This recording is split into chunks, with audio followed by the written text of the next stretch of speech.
Hello दोस्तों, कैसे हो। दोस्तों आज हम इस वीडियो में बताएंगे कि यूनिफाइड पेंशन स्कीम जो है उसमें अपना जो पेंशन आपका जो रिटायरमेंट के समय वो कितना मिलेगा, उसको कैसे कैलकुलेट करें। और गवर्नमेंट ने एक कैलकुलेटर भी जारी कर दिया है, ठीक है। तो उसको कैलकुलेट करने के लिए एक जैसे एनपीएस कैलकुलेटर था उसी तरह से यूपीएस कैलकुलेटर नाम से एक कैलकुलेटर सेंट्रल गवर्नमेंट ने जारी कर दिया है। तो उसमें आप खुद से भी अपना चेक कर सकते हैं, ठीक है। और आप खुद करके चेक करके खुद से जान सकते हैं कि आपका कितना पेंशन मिलेगा और कितना फैमिली पेंशन मिलेगा, कितना लमसम अमाउंट मिलेगा। बस उसमें 2-3 चीज़ें पूछी जाती है, बस आप वो डालेंगे और पूरा आपका कैलकुलेट हो जाएगा। और तो इसलिए आप शुरू से अंत तक वीडियो देखिएगा, तभी आपको पूरा समझ में आएगा। और जो कैलकुलेटर है तो उसका लिंक है वो डिस्क्रिप्शन बॉक्स में डाल देंगे, तो वहाँ से आप जाके डाउनलोड कर सकते हैं, ठीक है। तो चलिए कैलकुलेटर पर चलते हैं। तो यहाँ आप देख सकते हैं कि जो सेंट्रल गवर्नमेंट ने है यह UPS calculator.net नाम से एक वेबसाइट बनाया है, वहाँ पर ये डाला है, ठीक है ना। तो यहाँ पर आपको 2-3 चीज़ डालनी होगी, ठीक। जैसे एक है कि एवरेज मंथली बेसिक पे लास्ट 12 मंथ का, जब रिटायरमेंट होगा तो उसमें लास्ट 12 मंथ का जो भी एवरेज लास्ट बेसिक पे रहेगा वो आपको डालनी होगी, ठीक है। उसके अलावा कितने आपका सर्विस हुआ, ज्वाइनिंग से लेकर रिटायरमेंट तक कितना ईयर सर्विस होगा, ईयर में डालना होगा।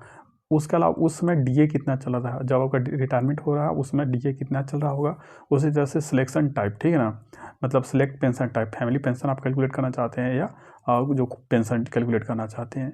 तो यहाँ पर जैसे आपको पता ही है कि अभी 2026 में 1 जनवरी 2026 से 8 पे कमीशन लागू हो जाएगा, तो उसमें बेसिक चेंज हो जाएगा, ठीक है।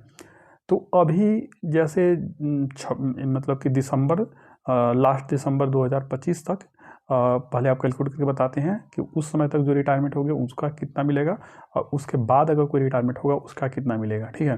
तो सबसे पहले अगर मान लेते हैं कि कोई एक आदमी है जिसका रिटायरमेंट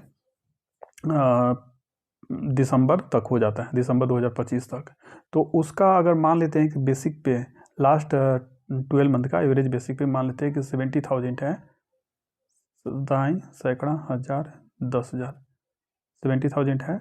और मान लेते हैं कि उसने टोटल सर्विस किया 30 साल, ठीक है।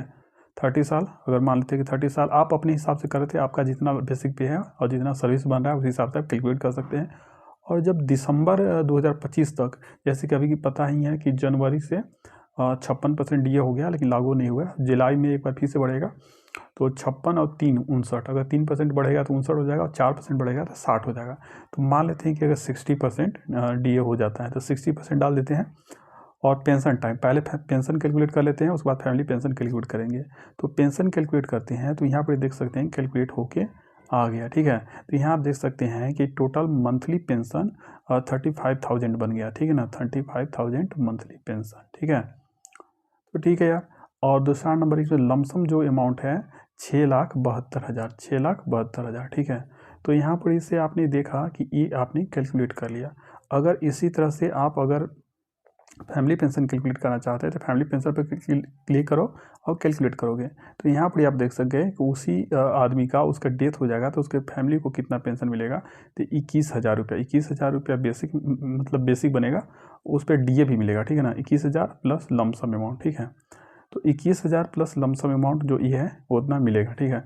क्योंकि जब इसका रिटायरमेंट होगा उस समय तक डीए कुछ और बढ़ चुका होगा, जैसे अभी 60 बताया था, लेकिन मान लेते हैं उसे 10 साल के बाद रिटायरमेंट होता है तो उस समय तक थोड़ा और डीए बढ़ चुका जाएगा, तो उस हिसाब से ये ज़्यादा आ जाएगा, ठीक है। लेकिन अगर यही जो आदमी जिसका 70,000 बेसिक था, अगर वह मान लेते हैं कि 1 जनवरी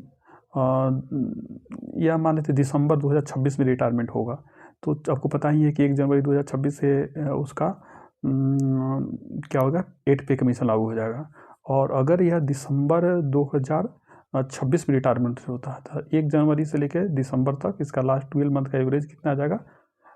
आपको पता ही है कि जब 8 पे कमीशन आएगा तो कम से कम तो बेसिक पे डबल हो जाएगा, तो कम से कम बेसिक पे कितना हो जाएगा, डबल हो जाएगा। क्योंकि जब जो 7 पे कमीशन आया था उस समय फिटमेंट फैक्टर कितना था, 2.57, ठीक है।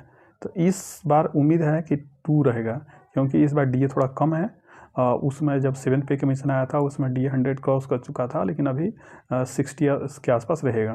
तो इस हिसाब से अगर 2 भी फिट फैक्टर रखता है तो जिसका बेसिक 70,000 है तो उसका बेसिक कितना हो जाएगा, उसका बेसिक हो जाएगा उसका 2 गुना, ठीक है। 2 फैक्टर अगर रखते हैं तो 1,40,000 इसका बेसिक ही हो जाएगा, ठीक है, 1,40,000।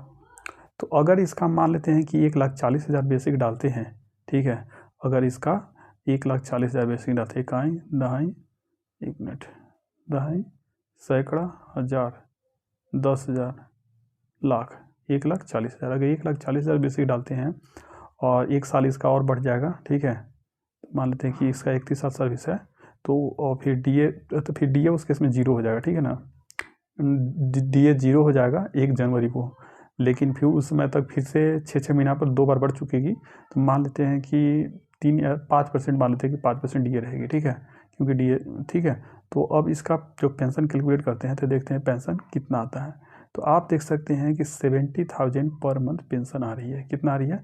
70,000।